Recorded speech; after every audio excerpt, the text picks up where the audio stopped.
Capítulo 3. Autorresponsabilize-se. Você é o único responsável pela vida que tem levado. Você está onde se colocou. A vida que você tem levado é absolutamente mérito seu, seja pelas suas ações conscientes ou inconscientes, pela qualidade de seus pensamentos, seus comportamentos e suas palavras. Por mais doloroso que seja, foi você que levou a sua vida ao ponto em que está hoje.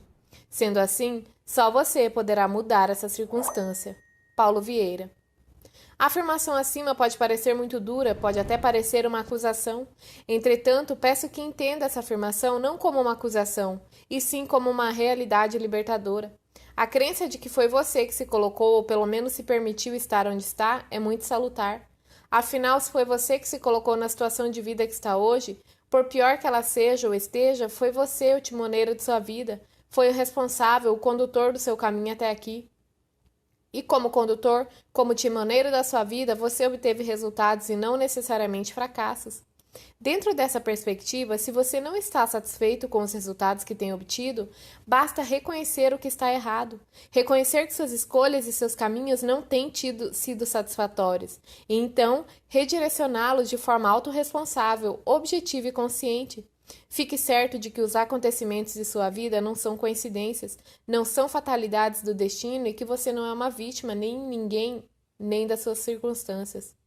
A autorresponsabilidade é a capacidade racional e emocional de trazer para si toda a responsabilidade por tudo que acontece em sua vida, por mais inexplicável que seja, por mais que pareça estar fora do seu controle e das suas mãos. Quantas vezes você viu alguém em uma situação negativa e debilitada de vida e perguntou a essa pessoa: como estão as coisas? E ela respondeu: estão como Deus quer. Se você estiver alerta, perceberá que sutilmente ela está tirando de si a responsabilidade pelos seus resultados negativos e culpando e responsabilizando a Deus. Será que Deus anda trabalhando contra as pessoas? Certamente não. Como a Bíblia diz, porém, de Deus não se zomba, e o que tens semeado, isto será o que colherás. Gálatas 6:7. Essas pessoas não percebem que seus comportamentos, pensamentos e sentimentos estão criando a vida delas, e normalmente buscam explicações externas para explicar suas desventuras e seus azares. Por isso, responsabilize-se pelas suas atitudes, porque elas trarão consequências. Responsabilize-se pelas suas escolhas, pois elas determinarão seus caminhos, e esses determinarão seu destino. Responsabilize-se pelos seus pensamentos e sentimentos, pois bons sentimentos e bons pensamentos estruturam nossas crenças e nossas realizações. Exercício 1. Reescreva com as próprias palavras e trazendo para a primeira pessoa as duas definições de autorresponsabilidade que aparecem em destaque nesse capítulo. Exemplo: eu sou autorresponsável, logo sou o único. Pensando dessa maneira, sendo e se comprometendo como o autor de sua história, você poderá se colocar em qualquer outro lugar, poderá escrever e reescrever seus caminhos e suas escolhas. A autorresponsabilidade retrata o fato de que você tem se colocado onde quer que esteja, de forma consciente ou inconsciente. Autorresponsabilidade é a crença de que você é o único responsável pela vida que tem levado. Sendo assim, é o único que pode mudá-la. A atitude de autorresponsabilidade o empodera e o capacita a mudar o que deve ser mudado para continuar a avançar na direção de seus objetivos conscientes e de um equilíbrio de vida.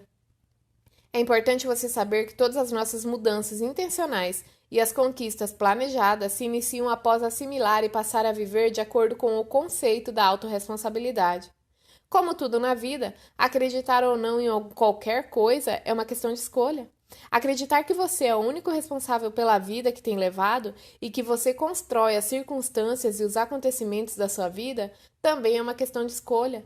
Da mesma forma, também é uma questão de escolha acreditar que as coisas vão acontecendo de maneira completamente aleatória e imprevisível, que somos todos vítimas ou prisioneiros dos nossos destinos e que vamos apenas reagindo ao mundo e aos acontecimentos. Eu, particularmente, prefiro acreditar que criamos nossas experiências por palavras, comportamentos ou pensamentos, e que tudo o que comunicamos, pensamos e sentimos gera resultados e objetivos palpáveis na nossa vida. Pessoas de sucesso sabem utilizar não apenas sua estrutura mental, para colher resultados, como também na linguagem corporal, como defende a psicóloga e pesquisadora de Harvard, Amy Cuddy. Quando os resultados são ruins, essas pessoas aprendem com eles e responsavelmente optam por uma estrutura mental correta. Passam a falar e a pensar de modo diferente e a se comportar também da forma diferente. Após uma derrota, pessoas de grandes conquistas não culpam as circunstâncias, as outras pessoas ou o destino.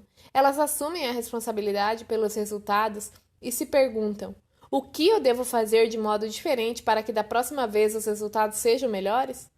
Uma das áreas de atuação da nossa empresa é a de recolocação profissional, e é incrível ver como, entre as pessoas que buscam se recolocar no mercado de trabalho, a maioria absoluta tira de si toda a responsabilidade pelo seu desemprego. As desculpas travestidas de explicações são sempre as mesmas. Houve um corte na empresa e eu tive o azar de fazer parte dele, você sabe como tinha apenas 6 meses de empresa. O meu superior se sentiu ameaçado pelo meu desempenho e me perseguiu. A crise está grande e houve redução no quadro, você sabe. Eles me prometeram uma coisa e quando cheguei lá era tudo diferente, aí fiquei desmotivado, na verdade fui demitido, mas já queria mesmo pedir demissão. Poucos são os que reconhecem seus erros, demonstrando maturidade e possibilidade de aprendizado. Essas pessoas se comportam assim. Não trabalhei bem, não dei o meu melhor e fui demitido, contudo, hoje reconheço onde errei. Afirmo que não vou mais cometer essa falha e por isso quero muito essa oportunidade. Não tive humildade suficiente para receber ordens do meu superior e o relacionamento entre nós foi se deteriorando até que fui desligado. O aprendizado, porém, foi grande e estou pronto para recomeçar da maneira correta. Houve um corte por causa da crise e por não estar batendo minhas metas eu fui demitido. A partir de agora estou disposto a fazer tudo de modo diferente, alcançar minhas metas e ser motivo de orgulho para as pessoas que me amam.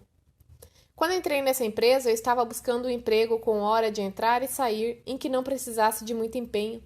Quando cheguei lá, porém, era uma loucura, um trabalho intenso para onde eu olhava existiam metas e resultados. Eu não quis entrar nesse barco, minhas prioridades eram outras e meu ritmo também não era aquele. Então, fui demitido e estou buscando agora algo mais parecido com os meus objetivos. O fato é que, enquanto as pessoas não reconhecerem que foram demitidas por suas falhas, em algum momento elas estarão repetindo os mesmos acontecimentos na vida delas, e com o tempo estarão se perguntando se fizeram algo contra elas, se há um karma ou se é Deus que não as ama. A incapacidade de viver de forma autorresponsável nos faz reviver as mesmas circunstâncias de dor ao longo da vida. Paulo Vieira. Se você não acredita que tem livre-arbítrio para criar e escrever sua história presente e futura de vida, se você não acredita que está criando o seu mundo a cada pensamento e a cada decisão que toma, se você ainda acha que seus sucessos e fracassos independem de você, tudo isso demonstra que você está à deriva no mar das circunstâncias e vivendo perigosamente à mercê dos outros e do mundo.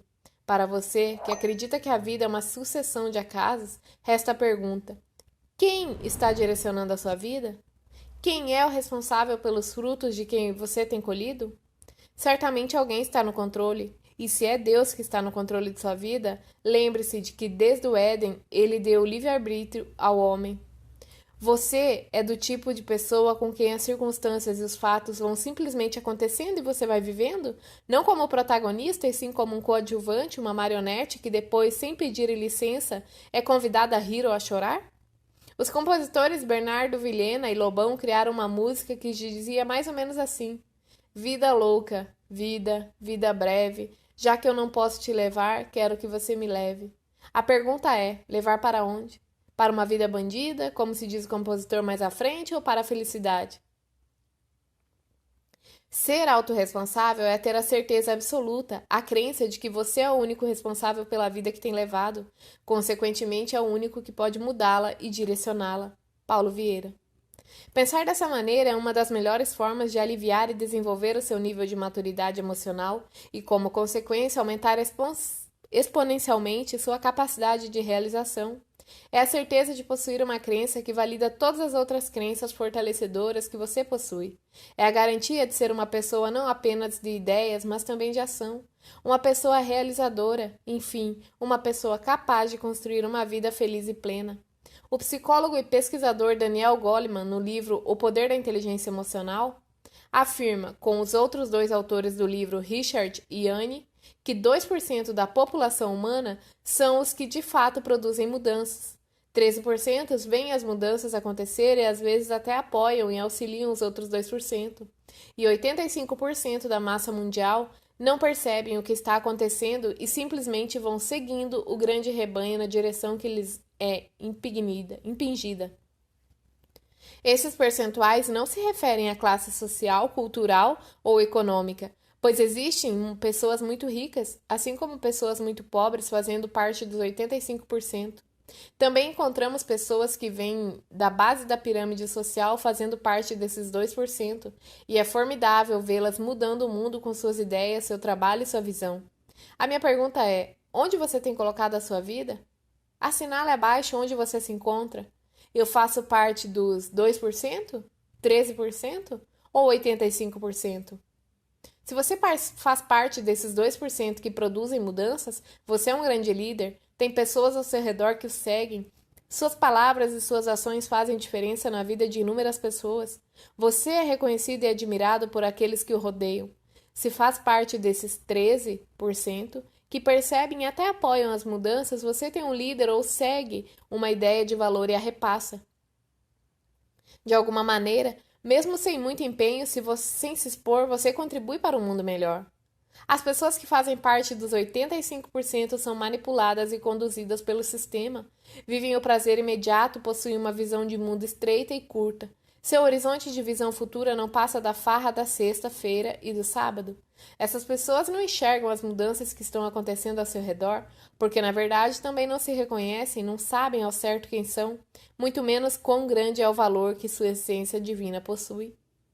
Exercício 2. Escreva nas linhas a seguir uma visão extraordinária da sua vida. Escreva sobre a sua vida, a vida que sempre sonhou, sem limites para sonhar, defina o que você gostaria de ser, fazer e ter.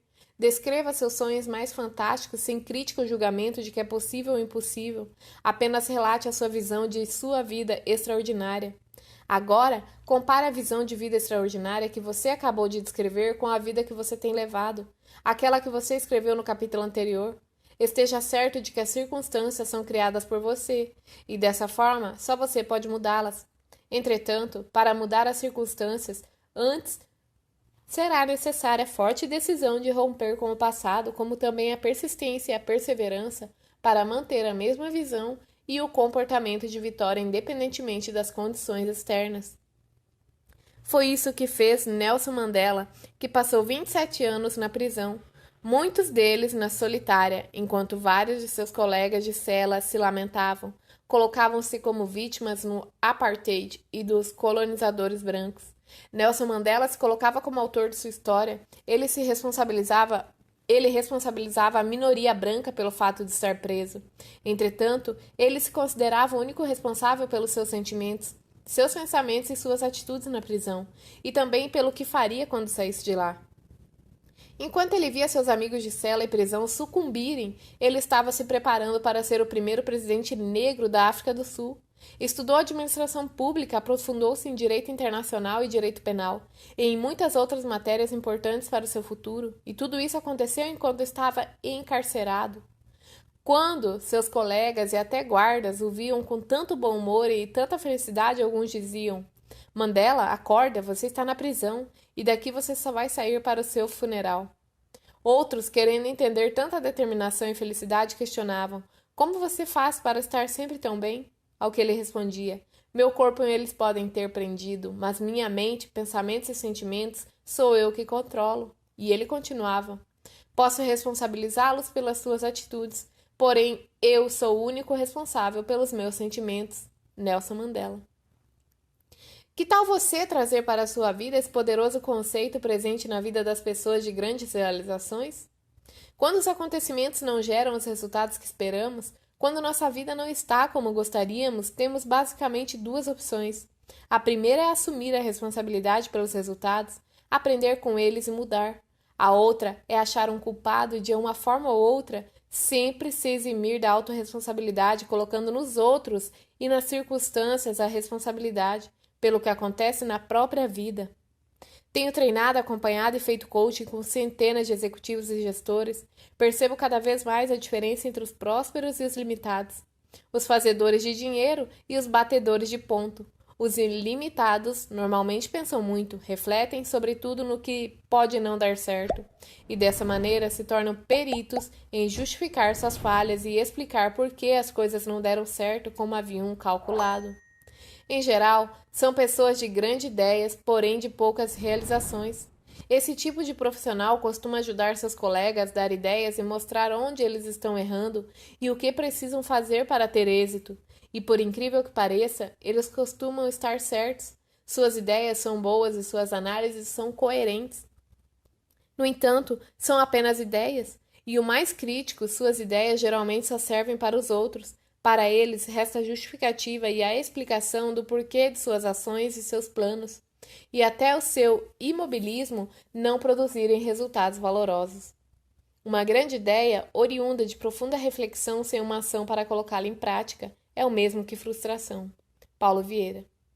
Por outro lado, as pessoas que realizam geram boas ideias.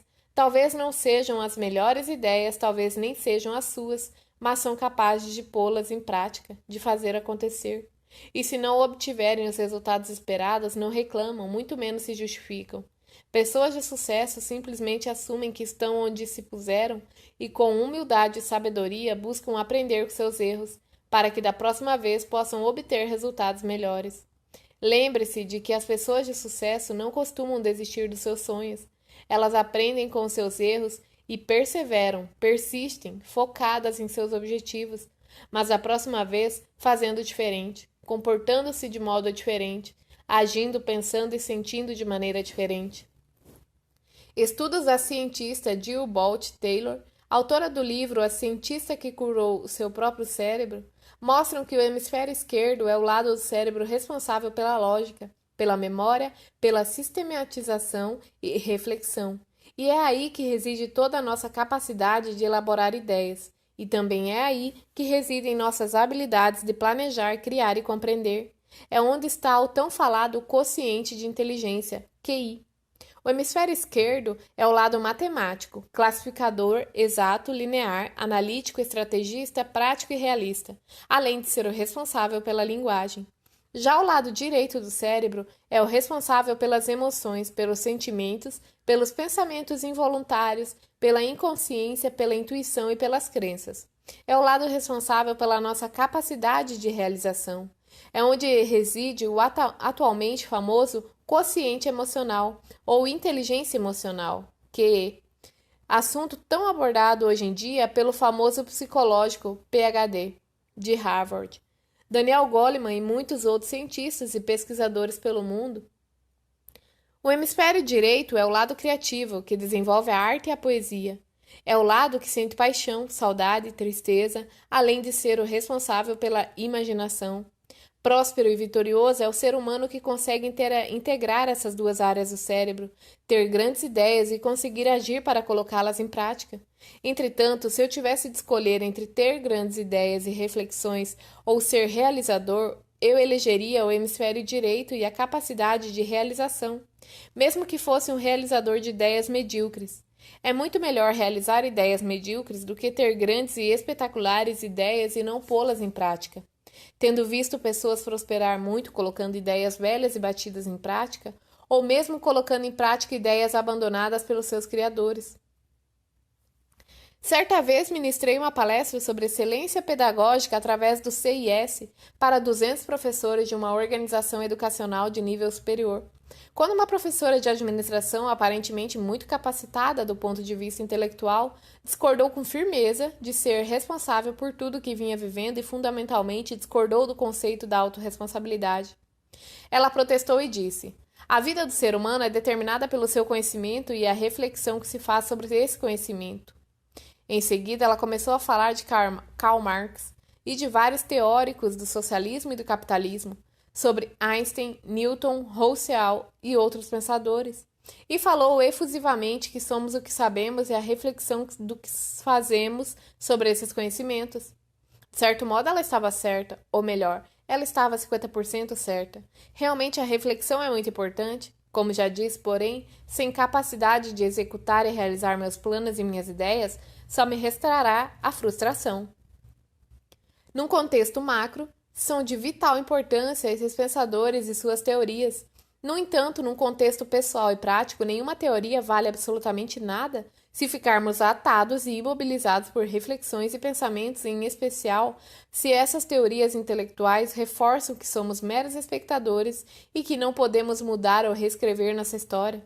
Depois de ela ter se pronunciado com tanta fúria, sentindo-se acusada, apresentei a todos o que Albert Einstein pensava sobre o assunto. Penso 99 vezes e nada descubro. Deixo de pensar, mergulho no silêncio e a verdade me é revelada. Precisamos tomar cuidado para não fazer de nosso intelecto o nosso Deus. Ele tem músculos poderosos, mas não tem nenhuma personalidade.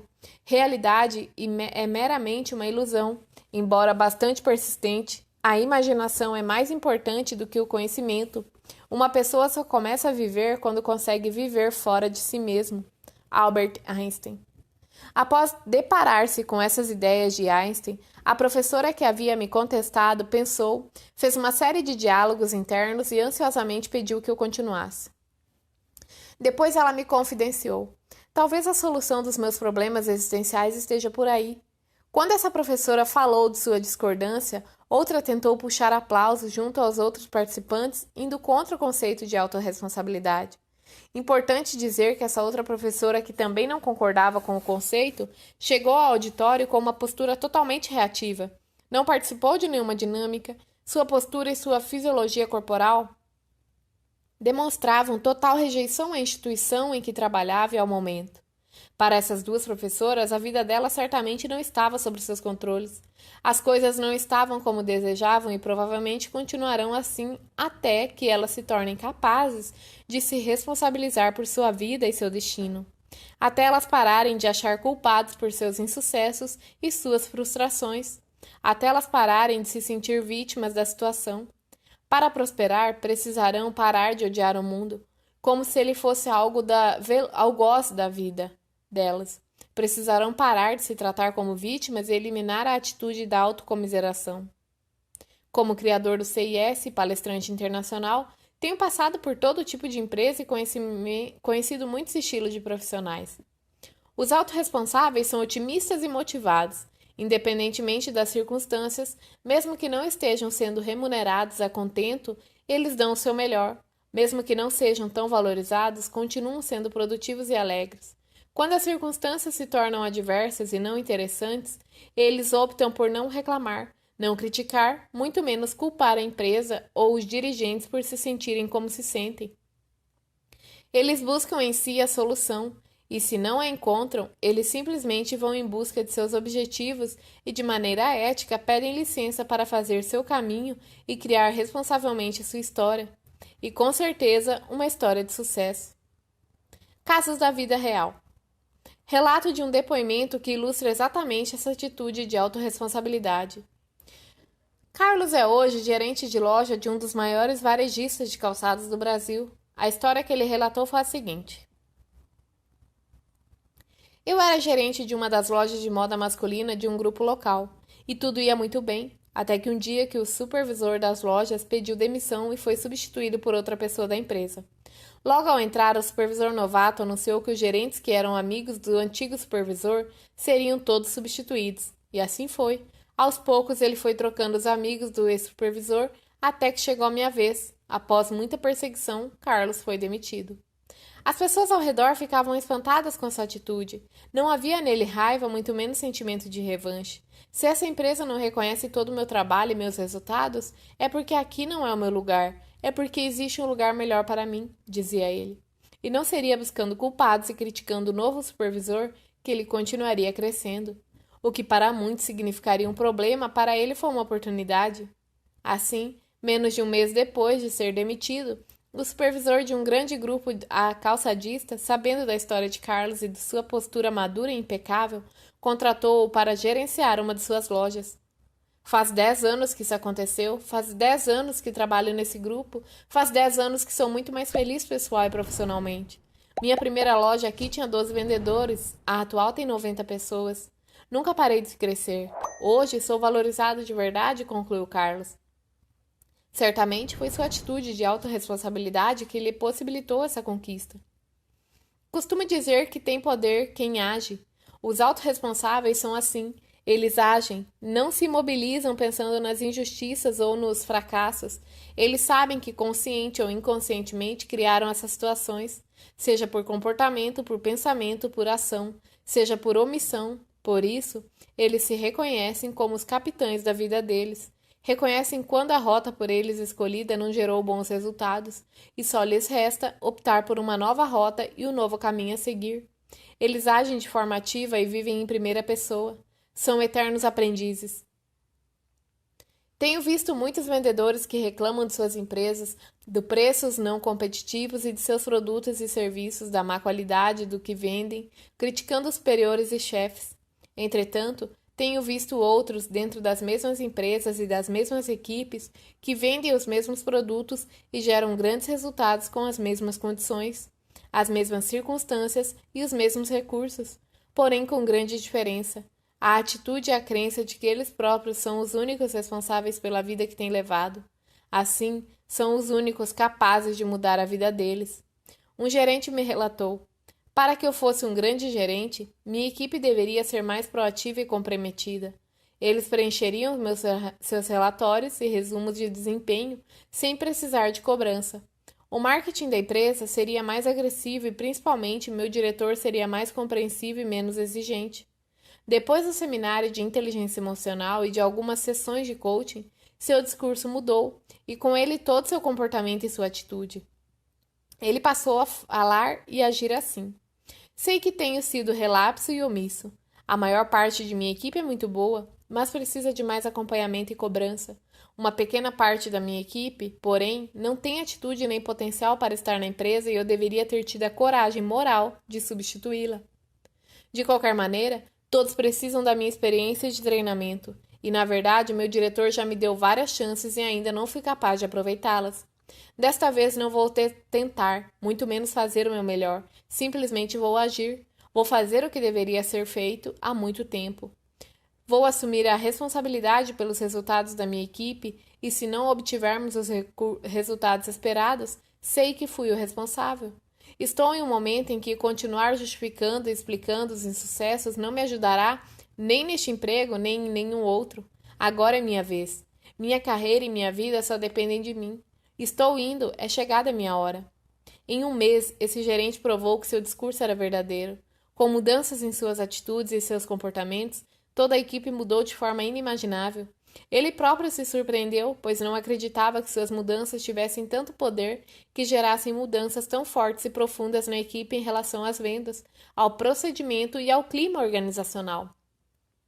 Em outro caso, um vendedor de uma concessionária, em um momento de desabafo, relatou-me: tudo nessa empresa é difícil. O salão de vendas é antiquado e muito apertado. A marca que nós vendemos está em declínio. Nossa assistência técnica é a pior do mundo. Ela só faz piorar a situação. Como é que se pode vender desse jeito? O problema não sou eu. O problema são os outros, que não me deixam fazer meu trabalho direito. Ele continuou: Paulo Vieira é quem precisa de treinamento e consultoria, não sou eu nem a equipe de vendas, e sim os diretores. Se eu pudesse mudar a empresa, se eu fosse o gerente ou dono daqui, aí sim, tudo seria diferente. Mas, como Deus não dá asa à cobra, sabe como é, né? Então, vou levando como Ele quer. Para mim, estava tudo muito claro. Era um caso típico de um vendedor sem autorresponsabilidade, um vendedor que se sentia injustiçado, vitimado pelo mundo, pelas circunstâncias e pela empresa. Todo seu fracasso era provocado pelos outros e ele, infelizmente, não tinha meios de mudar sua pobre existência. Depois de tanta lamúria e autocomiseração, já não aguentando mais, perguntei: há quanto tempo você está na empresa? Há 8 anos, ele respondeu. Quer dizer que você já fez muitos treinamentos e conhece tudo sobre esses automóveis e essa marca? Ao que ele respondeu: duvido que alguém entenda mais essa marca e vendas do que eu, afirmou ele de forma categórica. Então, por favor, me responda. Por que os novatos, jovens e com pouca experiência em veículos e em vendas de carros estão vendendo mais do que você? Com toda a prontidão, como se já estivesse esperando pela pergunta, ele respondeu em um tom agressivo e vitimizado: Se eles estivessem aqui desde o começo, estariam também como eu, desmotivados e cansados de remar contra a maré. Escondendo minha impaciência por tanta autocomiseração, continuei o processo de coaching. E por que você continua nessa empresa há tanto tempo se não concorda com as políticas internas, estratégias e estrutura física?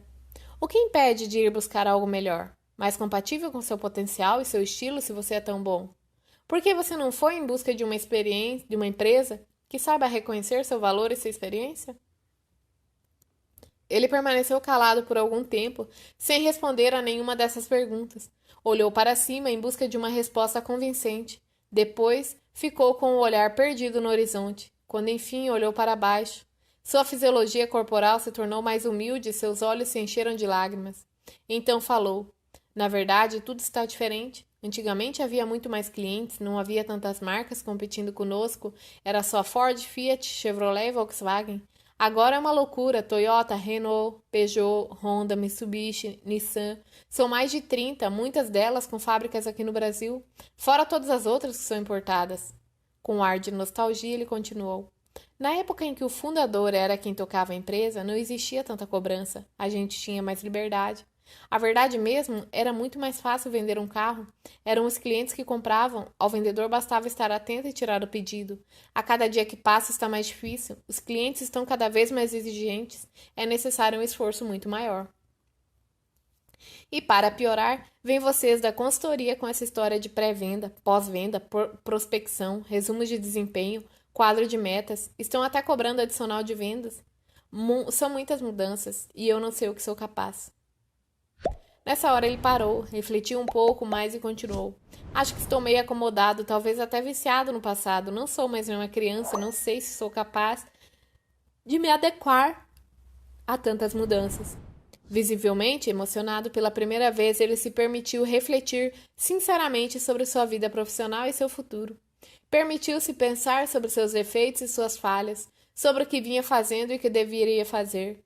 Diante de suas colocações, falei: o início da sua virada já começou a acontecer, pois foi capaz de olhar para dentro de si e usar a autoconsciência, enxergar o que está bom e o que está ruim, o que deve ser mantido e o que pode ser mudado. Parabéns! Sua vida começou a mudar nesse instante, e para dar mais ênfase à sua possibilidade de mudança, apresentei a ele 2 pressupostos utilizados no CIS.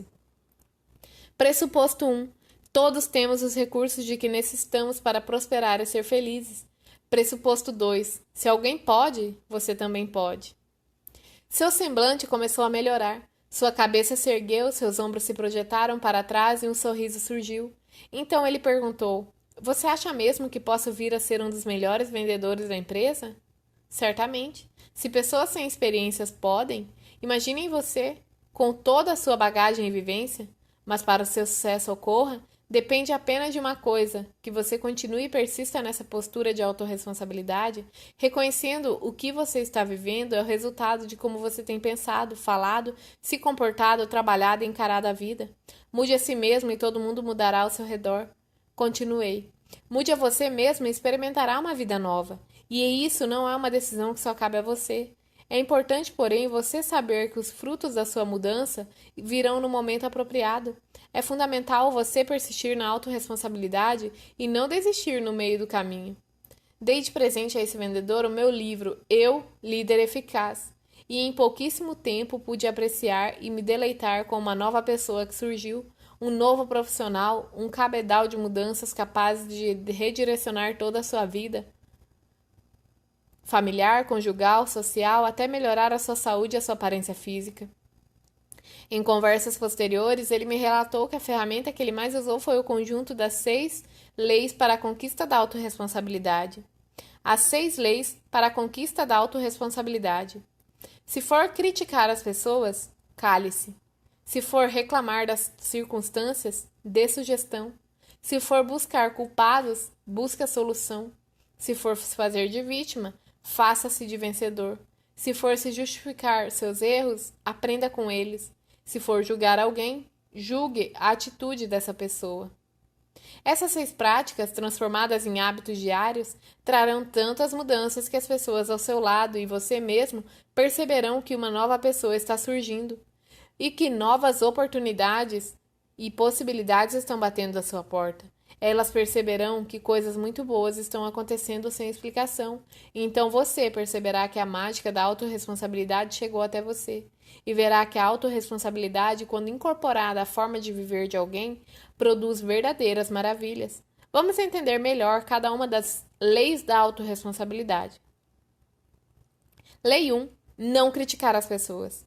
Na língua portuguesa, criticar significa examinar com critério, notando a perfeição ou defeitos.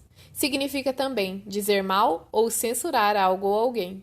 Por favor, não venha me dizer que as suas críticas são construtivas e que o objetivo real é ajudar o outro. Nunca vi em toda a minha vida alguém que criticava o outro pensando realmente em ajudar. Como você se sente quando olha para você e com um tom de quem sabe mais do que você sobre o assunto diz: olha, vou fazer uma crítica construtiva, mas é para o seu bem.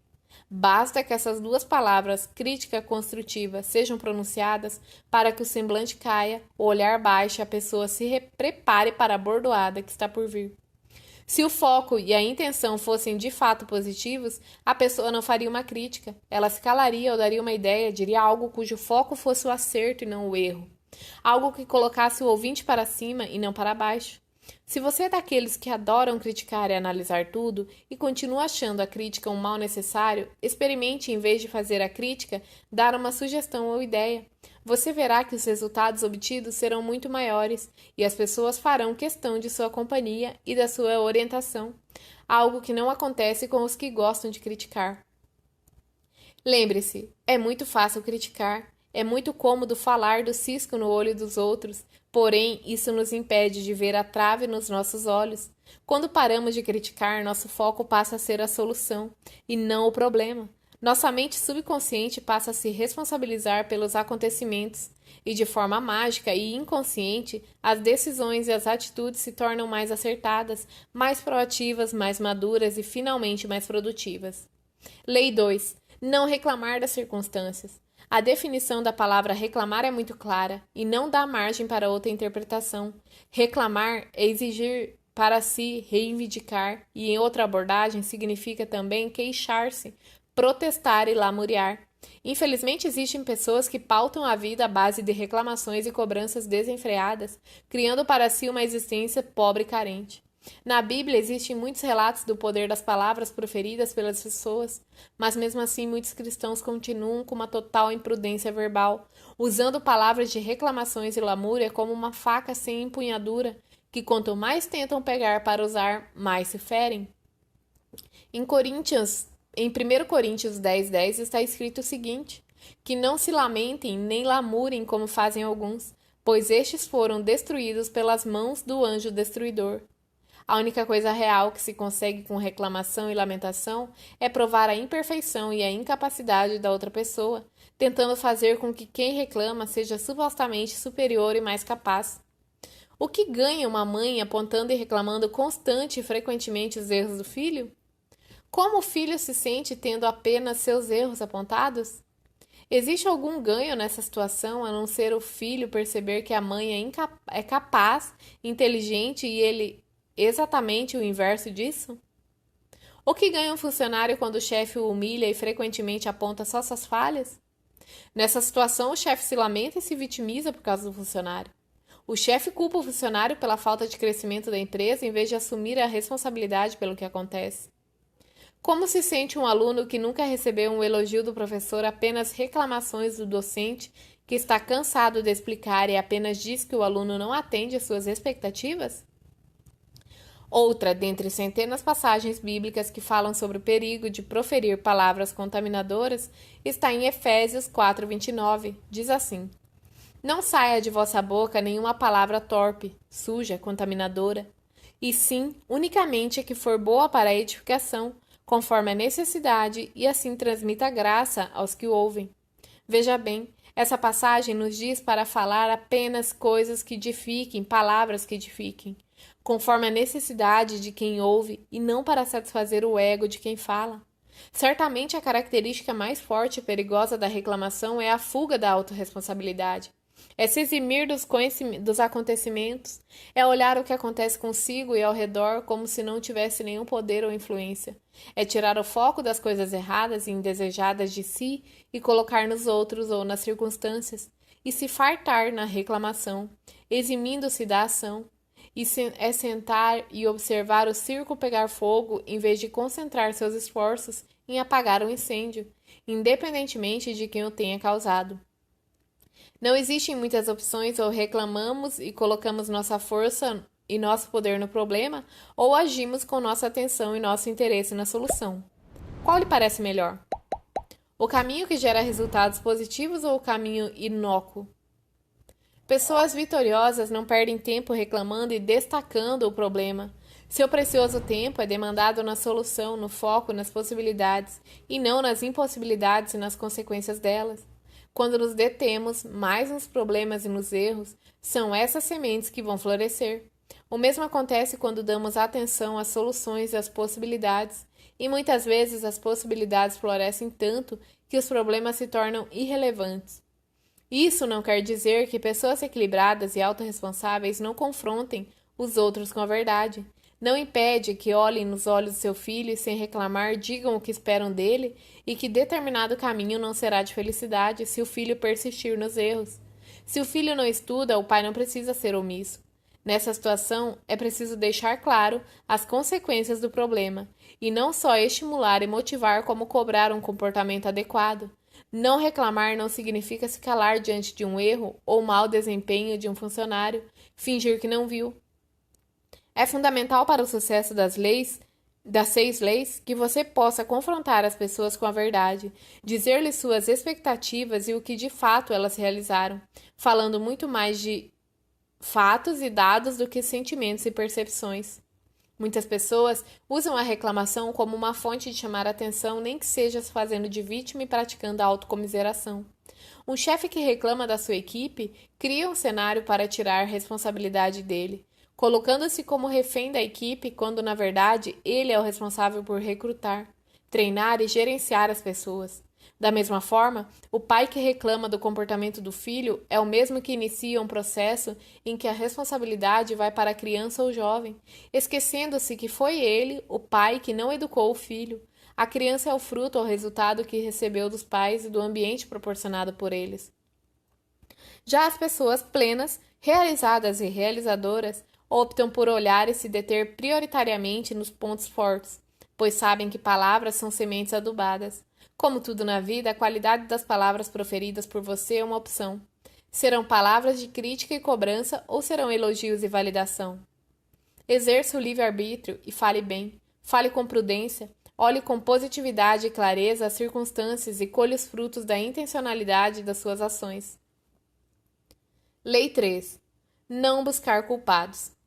Assim como criticar, buscar culpados é uma maneira simples e rápida de se desresponsabilizar pelo mundo em que vive, pelos acontecimentos, por fatos e resultados obtidos em sua vida. É muito mais fácil olharmos para os erros dos outros, porém é bem mais difícil percebermos os nossos. Neurologicamente é um grande perigo, pois o hemisfério direito, que é o lado realizador do nosso cérebro, ao receber a mensagem de que o resultado insatisfatório obtido foi por culpa dos outros, cria o seguinte diálogo interno: por que mudar e fazer diferente se o resultado negativo obtido for por culpa do outro? Dessa maneira, a pessoa continua a repetir os mesmos erros, sem, no entanto, aprender com eles. Afinal, se são os outros responsáveis por tudo isso, estar assim, por que eu deveria mudar? Os outros que mudem. Quer ver alguns exemplos típicos desse raciocínio? Por que mudar se os políticos é que são corruptos? Por que mudar se o problema é meu professor que é ruim? Por que mudar se o problema é minha esposa que é crítica e reclama de tudo? Por que mudar se o problema é minha equipe que é desmotivada e não corre atrás das vendas? Por que mudar se o juiz de futebol é ladrão e meu time sempre perde? Enquanto você não abolir essas justificativas e desculpas intelectuais de sua vida, nada vai mudar. Tenho visto muitos vendedores chegar a uma venda, ou melhor, uma tentativa de venda, reclamando, criticando, culpando os clientes por seus resultados ruins. Eles só querem descontos impossíveis, prazos enormes. Afinal, se são os clientes culpados, por que esse vendedor deveria mudar?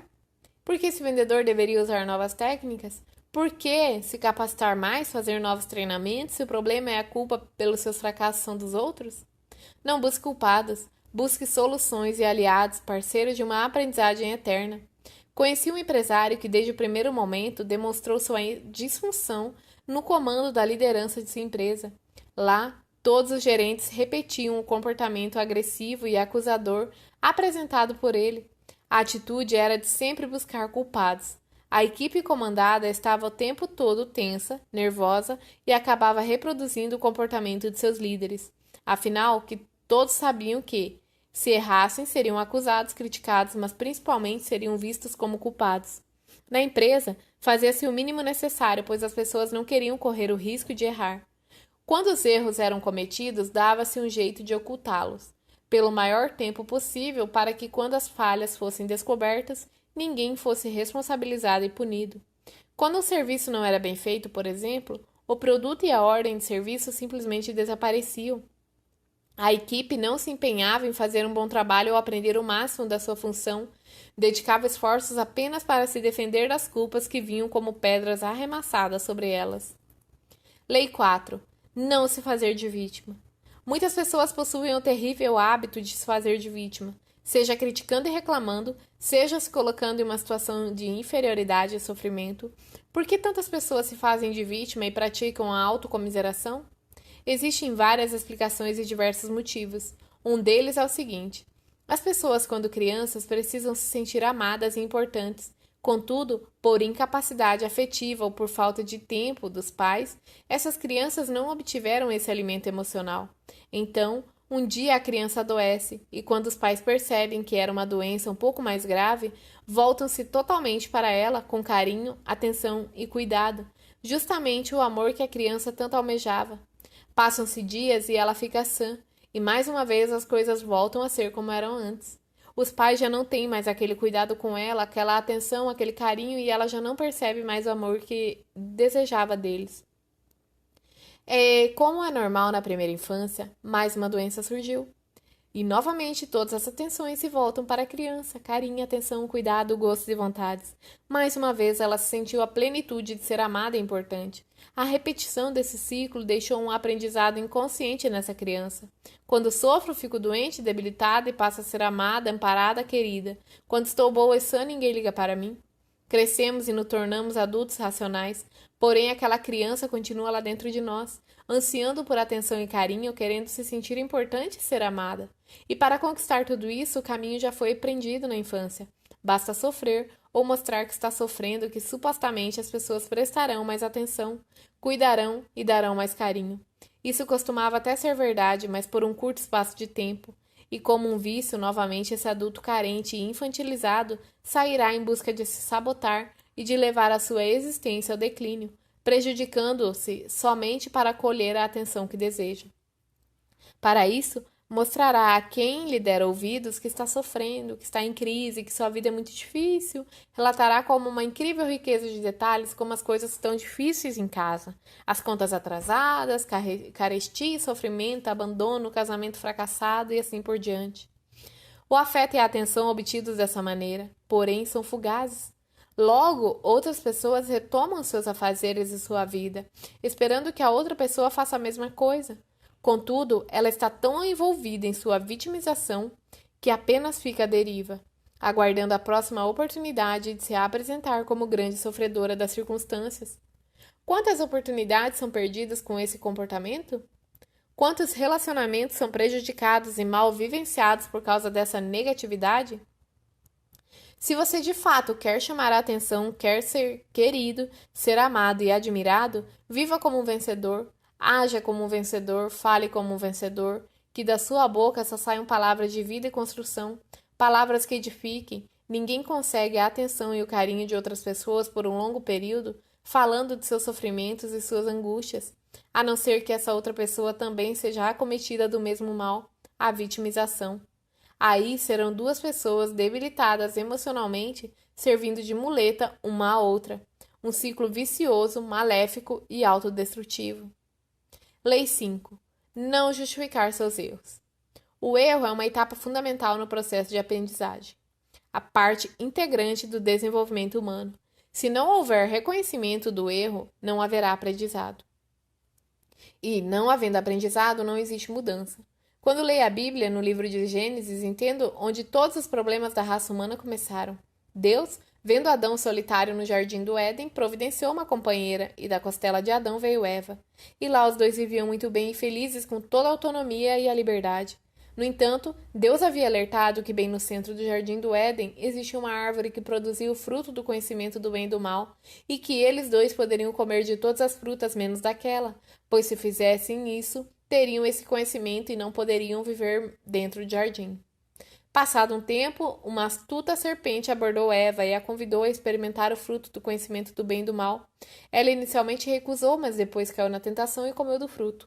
Eva levou o fruto da árvore proibida para Adão e ele, desobedecendo a Deus, comeu também. Tendo visto tudo, Deus questionou Adão e Eva, que estavam escondidos, cobertos por folhas. Deus perguntou a Adão se ele havia comido o fruto da árvore proibida e ele confessou que havia comido, mas que a culpada era a mulher que o próprio Deus havia posto no paraíso.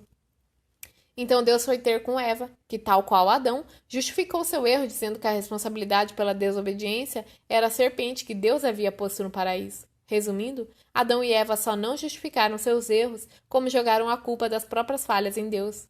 E o desenrolar dessa história, o não se responsabilizar pelos próprios erros e resultados, estamos vendo até hoje. Muitas pessoas já debilitadas emocionalmente, acostumadas a ser criticadas e até humilhadas ao errar, foram programadas de modo inconsciente a negar e fugir de seus erros, evitando, tanto quanto possível, reconhecê-los, evitando olhar para si. E, como consequência, evitando se sentir mais uma vez diminuídas e invalidadas. É incompreensível que essas pessoas se sintam assim.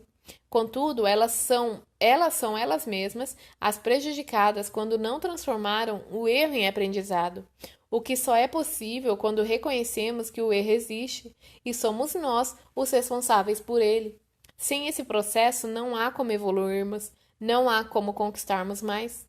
Para nos livrar desse terrível hábito de sempre fugir da responsabilidade dos nossos erros, é muito importante compreendermos o seguinte pressuposto da comunicação: não existem erros, apenas resultados. Pessoas de sucesso trazem esse pressuposto arraigado na vida delas e em suas situações. Pessoas realizadas e autorresponsáveis acreditam de verdade que tudo de ruim que acontece a elas não são erros, muito menos fracassos, são efeitos, são apenas resultados. Dessa maneira, podem aprender com eles e sabem que para não colher os mesmos frutos, basta fazer diferente da próxima vez. Existe um ditado que afirma: loucura é continuar fazendo a mesma coisa e esperar resultados diferentes. Todas as pessoas alcançam algum tipo de resultado. Se estou gordo, não preciso entender como frustração ou fracasso. Posso entender como resultado da minha maneira de viver e me alimentar. E se quer outro resultado, basta mudar, encontrar outra maneira de me ver, viver, alimentar e exercitar. Se as vendas nesse mês não foram satisfatórias, isso não precisa ser encarado como uma derrota, pois se fizer isso, ficará debilitado, desmotivado e provavelmente no mês seguinte será ainda pior. Você pode encarar os resultados fracos como aprendizado sobre a maneira de não agir em relação às suas vendas no próximo mês. Se você não prospectou novos clientes, mude e faça isso. Se você não usou técnicas de vendas, use-as. Se sua fisiologia corporal não foi tão atraente, eleve os ombros, crie um belo sorriso no rosto, enfim, aprenda com tudo e com todos e, a partir do resultado obtido, mude a si mesmo na busca de novos e melhores resultados. 6. Lei 6. Não julgar as pessoas. Quando alguém nos ofende, a reação normal na maioria das pessoas é se magoar e entender a ofensa como algo pessoal e direto. Quando alguém nos fecha no trânsito, o mais comum é xingar, reclamar e até fazer sinais imorais, agressivos e obscenos, entendendo a fechada como algo proposital e pessoal, algo que o suposto barbeiro fez diretamente contra você. Essa maneira de levar a vida é muito pesada e nada produtiva. É como dar força e poder a alguém que não deveria ter esse impacto sobre sua vida. É deixar um desconhecido mandar em seus sentimentos e suas emoções. A pessoa autorresponsável não julga os outros, e sim o comportamento deles. Seu diálogo interno é mais ou menos assim: que barbeiragem aquela pessoa fez? Podia até causar um acidente. Já uma pessoa com um nível baixo de autorresponsabilidade diria, ou melhor, gritaria assim: Ei, seu irresponsável, tá querendo me matar? Seu cretino imbecil, comprou a carteira onde? E dali sairia completamente irritada e zangada, tendo suas próximas horas influenciadas de modo negativo por aquela pessoa que fez uma besteira no trânsito. Se agredir verbalmente funcionasse, não teríamos mais barbeiros no trânsito. Observe como mudar apenas o foco já altera a maneira como você processa a situação. Assim, em vez de julgar e condenar as pessoas ao seu redor, tente compreender as atitudes delas, mesmo que não sejam as melhores. A diferença no resultado é impressionante. Dessa maneira, você pode compreender que pessoas que cometem barbeiragens podem ser maravilhosas, que pessoas que nos magoam podem se tornar melhores aliados, que pessoas que não são tão verdadeiras conosco podem virar nossos protetores. E se cada um de nós, em vez de procurar erros e falhas nos outros, procurasse identificar em que pode ser melhor, certamente o mundo também seria melhor. Quando julgamos as pessoas, nunca nos posicionamos a favor, não olhamos na mesma direção, criamos barreiras e não pontes, afastamento e não aproximação. Quanto mais julgamentos e avaliações, mais o julgador acredita estar certo da falha do outro e mais distante está de ser o próprio juiz. Avalie as falas seguintes. João, você faz tudo errado. Você errou de novo. Assim não dá. Essa é a 4ª vez que mostro os seus erros. Quantas vezes já te falei sobre isso? O que essas falas causam? Apontar o erro, os erros e as falhas de João acrescenta o que na vida? Não só na dele, mas como na de outro, de quem acusa.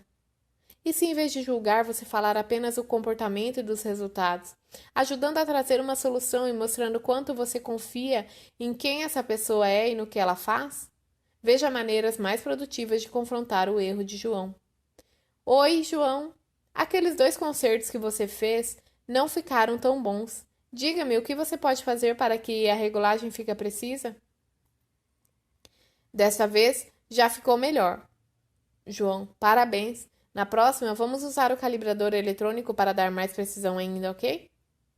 Parabéns, João. Dessa vez o serviço ficou muito bom.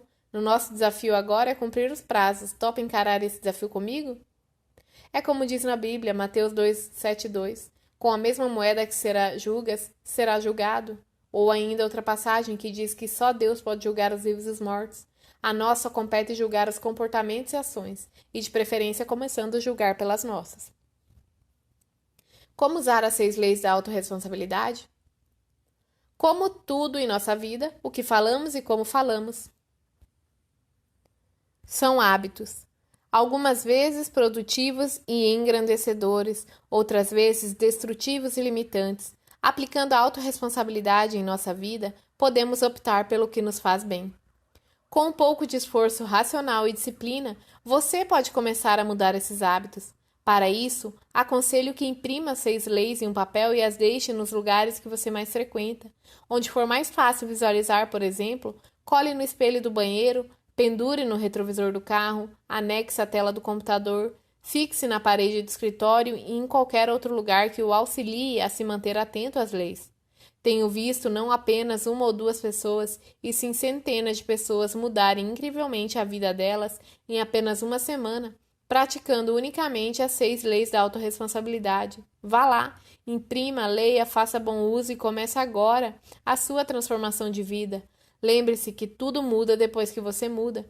Uma pessoa que muito admiro, dona de uma madeireira, colocou as 6 leis em cartazes espalhados pela empresa, inclusive nos banheiros.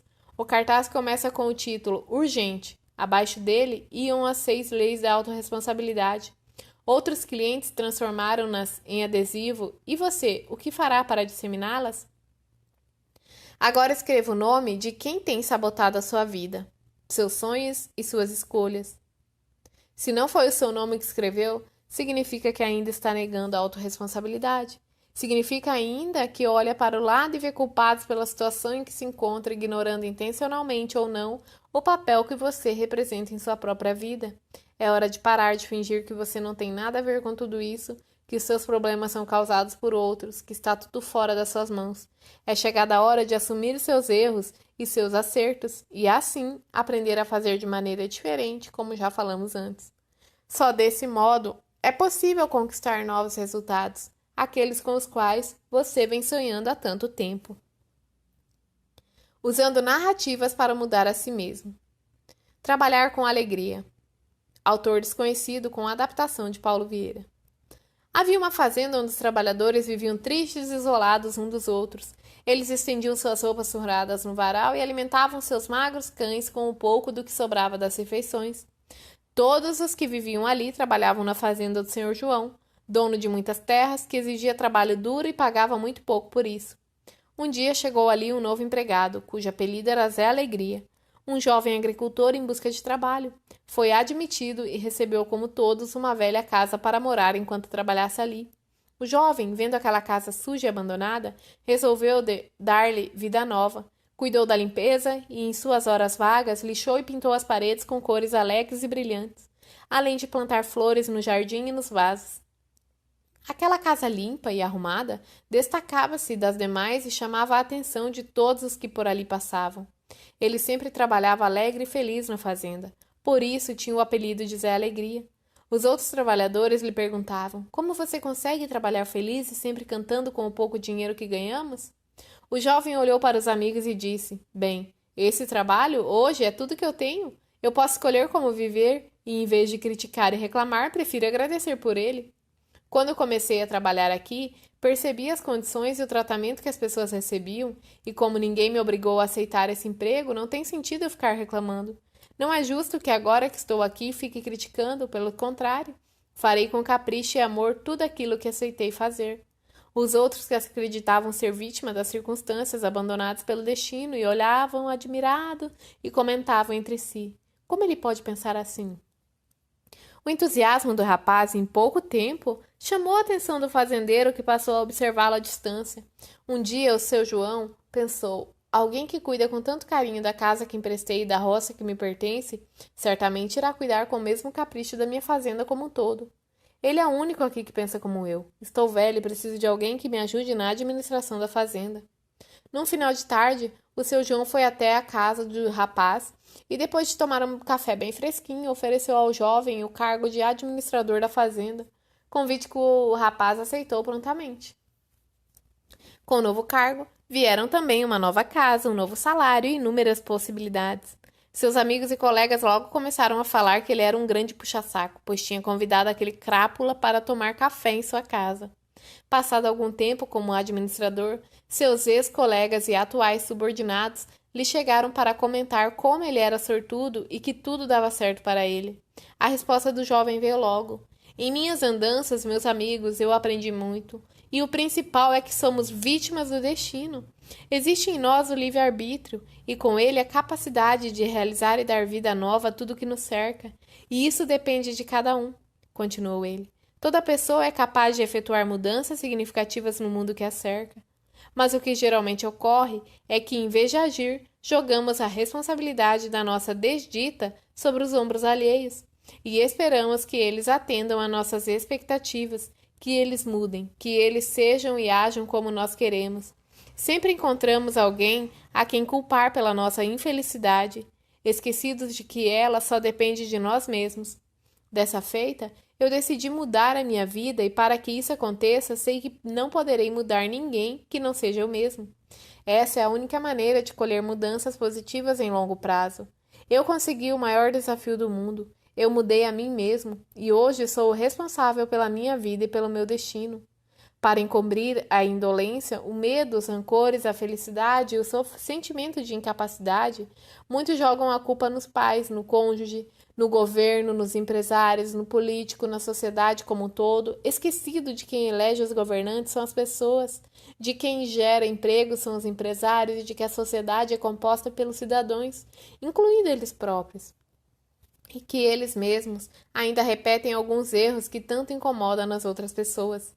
Assim, cada um tem a sua completa responsabilidade na formação da situação que o rodeia, e para ser feliz basta dar ao seu mundo um colorido especial. Como personagem da história Trabalhar com Alegria, que, mesmo numa situação deprimente para os demais, soube fazer do seu mundo uma realidade bem diferente, nós podemos e devemos criar a realidade do mundo que nos rodeia. Isso também é autorresponsabilidade. Ah, se eu tivesse oportunidade! Pessoas com baixa autorresponsabilidade culpam a falta de oportunidade como fator imobilizador e responsável pela mediocridade de sua vida, dizendo assim: se eu tivesse o dinheiro, se eu tivesse a chance, se meu pai tivesse sido, se eu tivesse mais estudo, como o se tem sido mal aplicado. Se eu tivesse isso, se eu ganhasse aquilo, se fosse promovido, se os clientes fossem mais fáceis, se meu preço fosse mais competitivo, se eu tivesse mais tempo, se o dia tivesse 30 horas. O fato é que tudo seria diferente na vida dessa pessoa se não justificasse tanto, se não reclamasse tanto, se não esperasse tanto dos outros.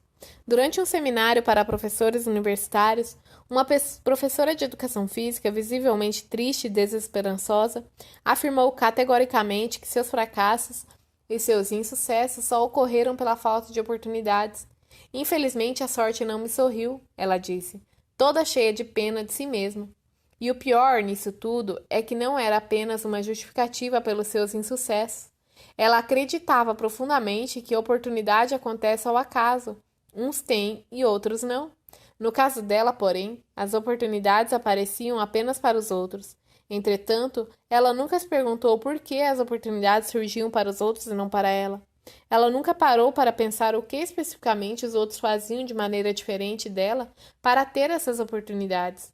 Infelizmente, ela não foi capaz de perceber que os outros, aqueles que tinham oportunidades, agiam, pensavam e sentiam de forma radicalmente diferente dela, e que era justamente essa combinação de comportamentos, pensamentos e sentimentos que geravam essas oportunidades.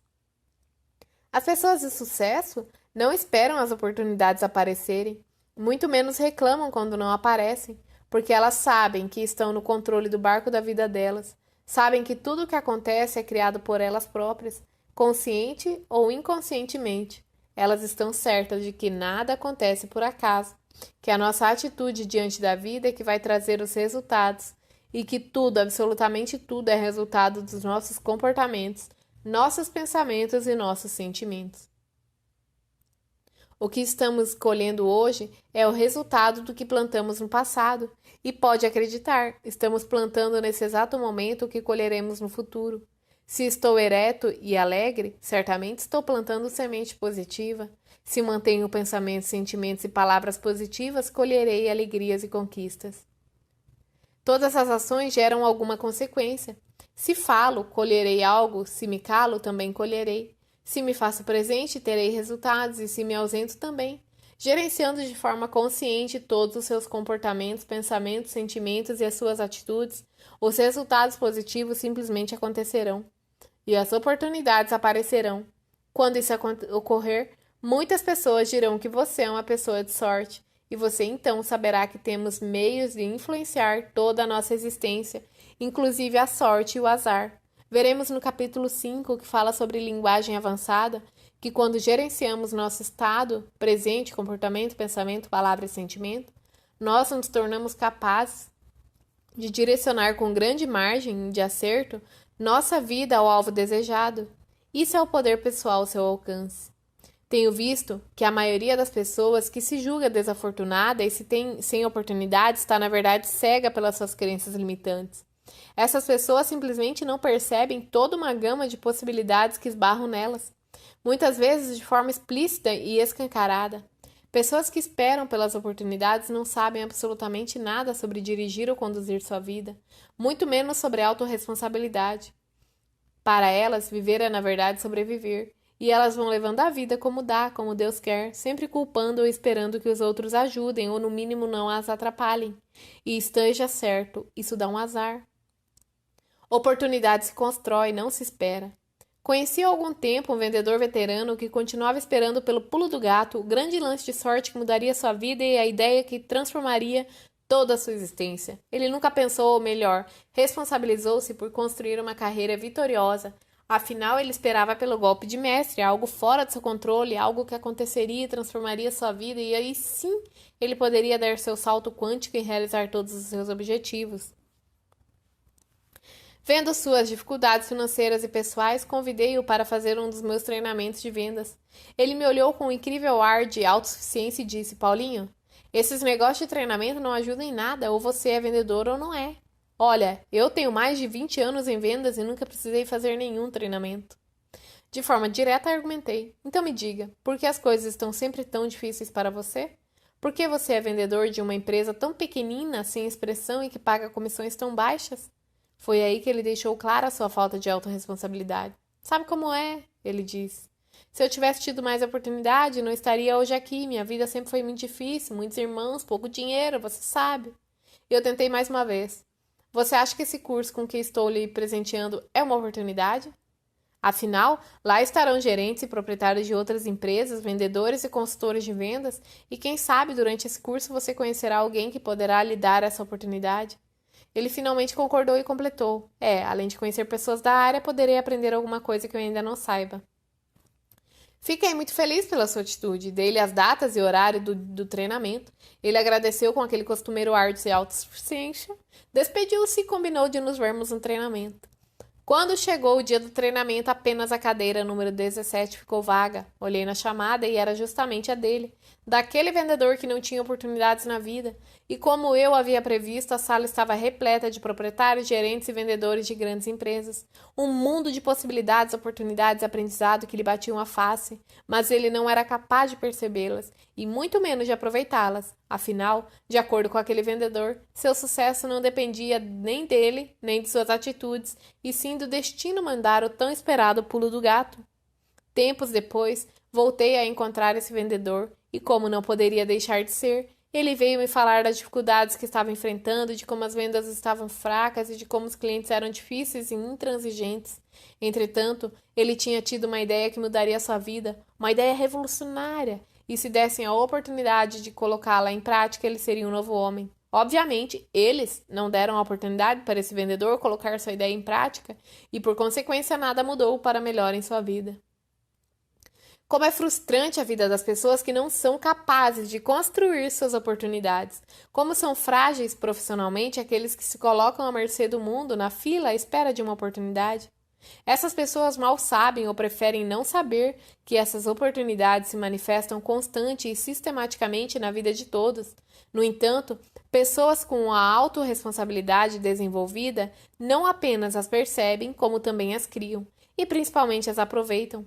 Martin Seligman, um dos pioneiros da psicologia positiva, no livro Aprenda a Ser Otimista, atesta que quanto mais a pessoa se sente responsável pela vida que tem levado, mais realizada e plena ela é.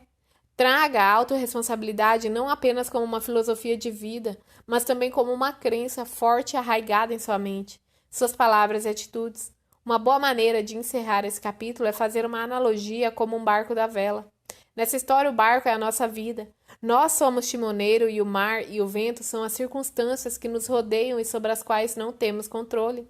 Seja o capitão de sua vida e aproveite o vento que aparentemente soprava contra para nos impulsionar seu barco. Aproveite a maré e as correntes que antes o atrapalhavam para direcioná-lo para os seus objetivos, antes que o mundo e a circunstância o façam. Você não pode mudar o mar, o vento e as correntes, mas pode mudar a direção do barco, a posição das velas e do leme para atingir seus objetivos. Não para refletir, e sim para sentir. Autor desconhecido com a adaptação de Paulo Vieira. Possuir os recursos financeiros coerentes com as tuas atitudes, nem mais nem menos, mas o justo para tuas lutas internas, teu ambiente de trabalho é o que elegesse espontaneamente para a tua realização. Teus colegas e teus amigos são as pessoas que atraíste com a tua própria afinidade, habilidade e debilidade. Portanto, teu destino está constantemente sob o teu controle.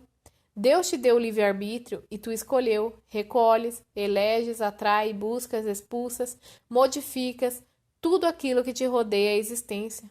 Cuida das palavras que saem da tua boca.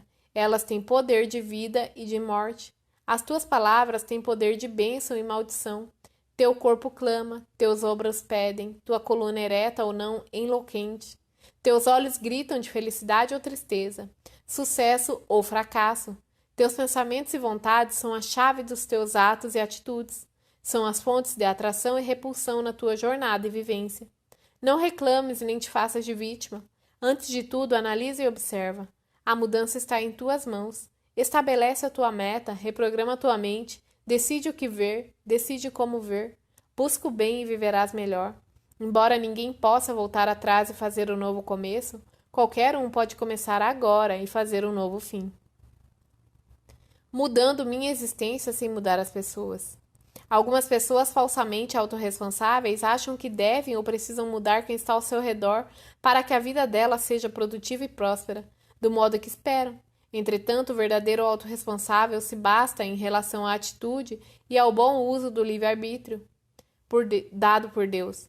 As pessoas realmente prósperas sabem, por experiência própria, que não é produtivo nem frutífero tentar mudar as pessoas à sua volta. Elas sabem que seria um ato de arrogância e prepotência sair por aí como o sábio do mundo querendo que as pessoas sejam diferentes, impelindo, coagindo, persuadindo ou até mesmo impondo que as pessoas sejam aquilo que eles, sábios do mundo, entendem como certo.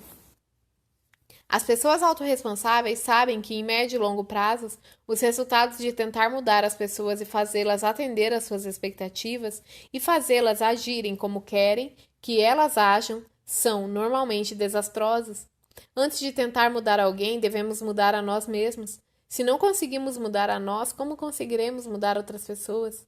Tenho visto muitos pais que se aplicam penas severas a seus filhos por tirarem notas ruins como alunos, quando na verdade essas notas são reflexos diretos de pais descompromissados. Se existisse uma avaliação para pais, certamente esses seriam reprovados de imediato, com notas muito piores do que a dos filhos.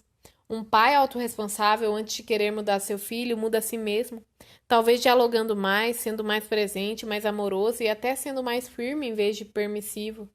Esse pai poderia ainda deixar de ser tão crítico, tão ditador, tão agressivo e sempre o dono da verdade que invalida tanto seu filho e o faz crer que é incapaz e inadequado para a vida, inadequado inclusive para tirar boas notas.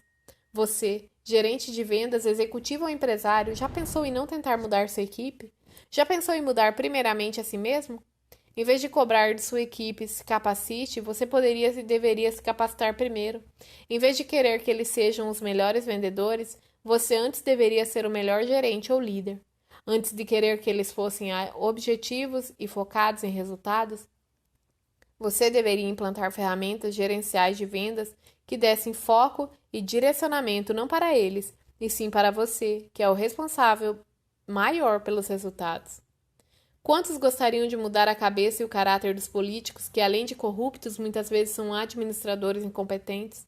Entretanto, por incompetência emocional, não olham para si e por isso não percebem que esses políticos não são em nada diferente da maior parte da população nem de si mesmo?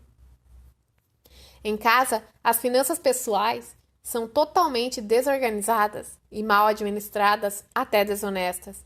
Costumam se beneficiar e se apropriar do que não lhes pertence, seja aceitando um troco dado a mais, seja achando uma carteira com dinheiro, ficando com o que é de valor e se sentindo bom samaritano porque devolveu os documentos. Em um caso que presenciei, uma vendedora, quando viu uma cliente deixando cair sua caneta Montblanc, toda em ouro, e esperou que a cliente fosse embora para se apropriar da bela e cara caneta, depois contou para os colegas, também corruptos, como se fosse uma grande vantagem ter ficado com o que não lhe pertencia. Dizendo a granfina, deu bobeira, e o que é achado não é roubado. No meu entendimento, esse tipo de pessoa é tão ladrão como qualquer político corrupto. A diferença é seu poder de alcance. Certamente, se tivesse mais alcance, estariam roubando a merenda escolar ou desviando o dinheiro do povo.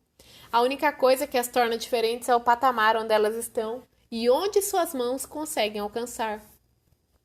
Desse modo, seja diferente. Antes de querer ou exigir que os outros mudem, mude a si mesmo. Mude sua forma de pensar, de sentir, e tudo ao seu redor vai mudar como em um passe de mágica.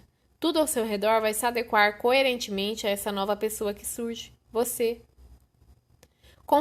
Confrontando a si e aos outros com a verdade. Jesus Cristo é minha grande inspiração e o maior de todos os líderes, o maior de todos os empreendedores, o mestre dos mestres. Ele possui o poder verdadeiro e quer nos ensinar. Ele de fato era completamente autorresponsável e não criticava, não reclamava, não buscava culpados, não se fazia de vítima. De modo nenhum julgava as pessoas, entretanto, ele confrontava as pessoas e as situações com a verdade. Ele era completamente verdadeiro e não fugia nem escalava diante do que precisava ser dito. Ele não se privou de expulsar os vendilhões do templo e não se calou diante de hipócritas, fugindo da ira vindoura. Ele não se omitiu diante dos seus discípulos quando, em vez de orar e vigiar, foram dormir. Isso também serve para nós, que ao buscar a autorresponsabilidade devemos nos alegrar com a verdade, ainda que ela doa em alguém, mesmo que ela doa em nós.